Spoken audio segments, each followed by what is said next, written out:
This year has been an interesting one with respect to the content being produced by the Hindi film industry. Where some movies have broken records following the standard commercial cinema model, others have done the same while producing polarizing opinions and debates about the impact of cinema. This year has also led to the creation of several debates about genuine storytelling versus propaganda, the lack of originality within the industry, and is it really just coincident that the same storyline films go under production at the same time? In reference to 2019, there have been a lot of failures this year as well, not on the basis of their content but their financial performance. The movies that I'm going to mention range from compelling cinema that the public was not receptive to downright disappointments that deservedly underperformed. Talking about some of the biggest failures of 2019 from the Hindi film industry, here is Tried&Refused Productions, with the biggest Bollywood box office failures of 2019 so far. RANGEELA Raja, a film that was about to release in 2018 but due to multiple issues with the censor board asking for an enormous amount of cuts, the issue was resolved and Govinda's RANGEELA Raja finally was scheduled to release in 2019. PAAS Nailani and Govinda, who have previously collaborated in the 90s with films like Shola or Shabnam and Ilzam, presented the same ghisa pita hua formula of the 90s. The creators consistently told the public and pleaded with the censor board that there was nothing regressive or problematic about the film. It was hardly surprising that the movie presented exactly two things: lack of logic and blatant sexism. Women playing inconsequential roles, mostly playing second fiddle to the male lead, and Govinda appearing in several roles, a businessman and a yogi, and God knows what else. With dialogues like लड़कियां इतने छोटे कपड़े क्यों पहनती हैं? जरूरी नहीं है कि हर आदमी शरीफ हो.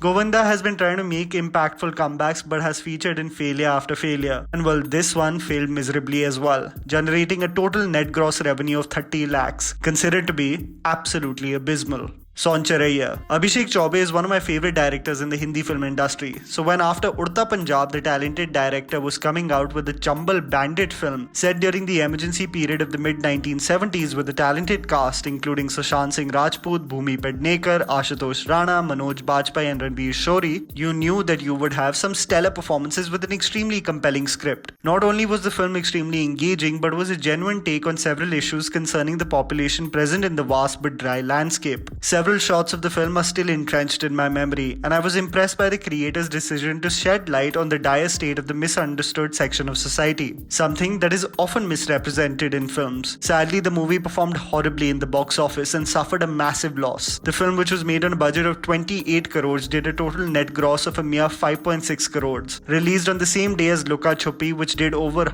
100 crores of business. I guess the masses wanted a laugh in theatres rather than watching something gritty and gory like Soncharaiya. Arjun Patiala. A genre of film that has barely been explored are spoof comedies in India. The only success story coming from India that I can remember was the inventive Quick Gun Murugan. I feel like there is a lack of understanding of the genre, and while I can't question the intellect of the audience, it has also to do with the lack of genuinely funny scripts. That's the reason why success stories like the Scary Movie franchise, Shaun of the Dead or Hot Shots cannot be translated in Hindi cinema. There isn't a consistent effort made to produce parody films in this country. Arjun Patiala tried that but failed miserably, as it was just like any other underwhelming attempt. A parody on police films produced from India, vowing to be different from the tropes that the genre follows, hilariously became a conventional and generic film like those cop films. Despite the efforts of Diljit Dosanjh, Ronit Roy and Kriti Sanon to be remotely convincing, the existence of a dearth of gags and a genuinely below average script also led to its dismal performance. With a budget of 24 crores, the movie generated a mere total net gross of 6.2 crores.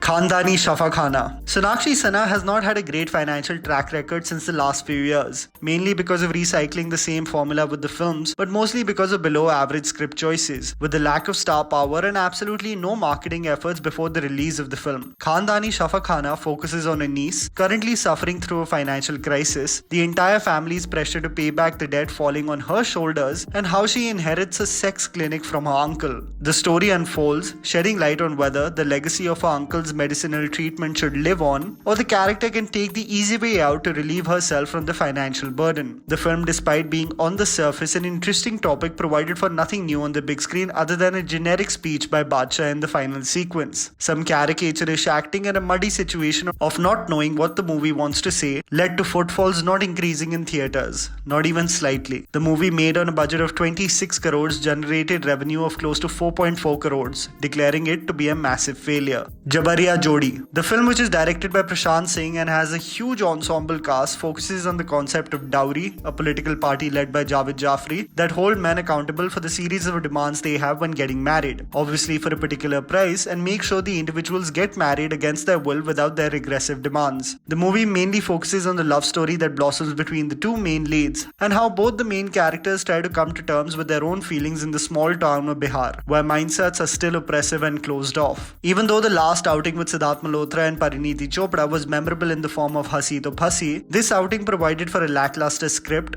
that barely made the audience chuckle, leave aside make them uncontrollably laugh. The film, which was made on a budget of close to 40 crores, generated a total revenue of 16 crores and became another failure in the long list of dismal performances in the box office for the two main leads. The Zoya Factor. The movie, which is based on the best-selling novel written by Anuja Chauhan with the same name, has an interesting and carefree premise. The movie focused on the life of Zoya, a girl who is born on the same day as India won the World Cup for the first time in 1983. The individual, despite being declared as a gift from the cricket gods and a lucky charm, is experiencing nothing but misfortune in her personal and professional life. When she gets hired for an ad campaign which involves the Indian cricket team, we realize that Zoya might not be lucky in her own life, but is the reason for the cricket team winning game after game by merely having a meal with them before the matches. A love story, conflict within the team, the obsession with the sport in the country, and the blind faith and jingoism for the sport in India are some of the facets that the film focused on. People were tired, however, of seeing Sonam playing the same ditzy, cute girl next door, while the moviegoers couldn't stop raving about Dulquer Salman. The film, despite its exponential marketing, failed to rake in the big numbers financially. Made on a budget of 33 crores, the film raked in 2.96 crores in revenue, declaring it to be a debacle for Fox Star Studios. Pal Pal Dil Ke Paas. It isn't easy as legends think it is anymore to launch their children in the Hindi film industry, expecting that audiences will eat up whatever is fed to them. The launch of Karan Deol, Dharmendra's grandson, and Sunny Deol's son with the generic love story of Pal Pal Dil Ke Paas was already predicted by many as a forgettable venture. Little did we know that the film would be a National Geographic ad in its first half and the typical 90s dishum and till death do us part romance combination. To make matters even worse,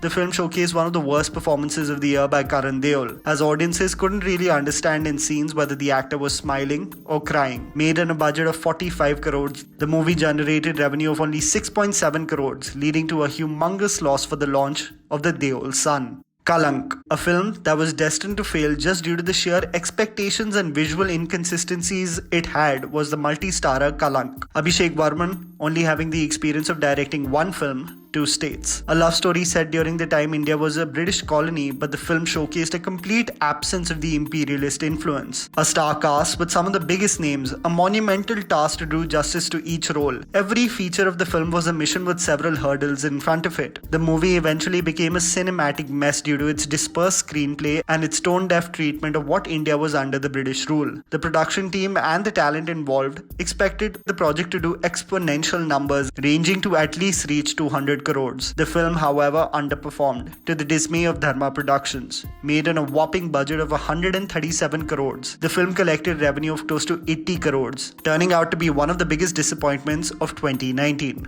And that was the video, guys. Write it down in the comments below if you have some video ideas for our channel. Please don't forget to follow me on Instagram. The handle is right in front of you. Follow me at JammyPants4. Also, please support us by smashing the like button and subscribing to our channel for weekly content ahead. Thank you for watching.